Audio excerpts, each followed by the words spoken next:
Well, this didn't go down too well, let me explain, with the, oh, I mean, imagine, okay, just picture this, right, chums, yourself. There you are listening to a very unheard little podcast, right, with Lamarckle, and you find out that despite all your best efforts, going out there to bat for her, going out to tell the world that she's in fact an influencer, a big power, a rock star, and then she basically says, you know what, I'm kind of done with this. A bit of a shock, and also a bit of a problem for the boss of her company. As ever, let me explain. Morning, lovely to see you, chums. Thank you so much for joining me today. Nice to have your company.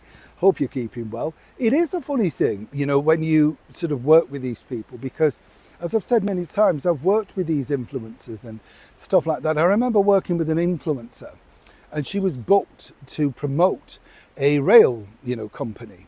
And they dressed her up as Audrey Hepburn, and she was a sweet enough girl and everything.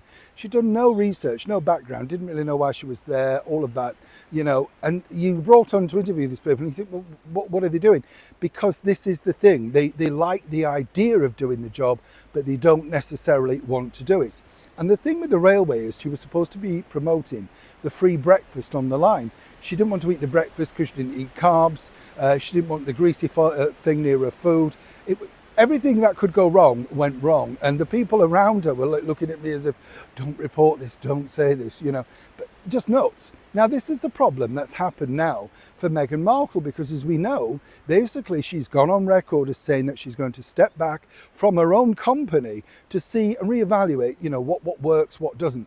Well, that's going to be quite an easy find, isn't it? Nothing's worked here, so there's nothing to evaluate, as you might say, right?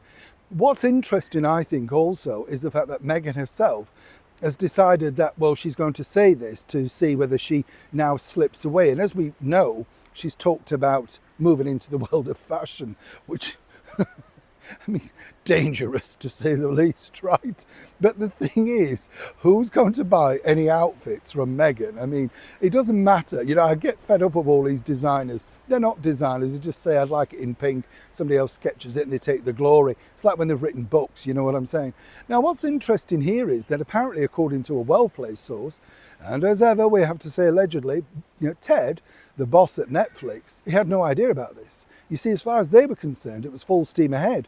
He was waiting for Lamarckle's next launch or whatever, whether it be jams or whatever she's decided to concoct up and come up with now.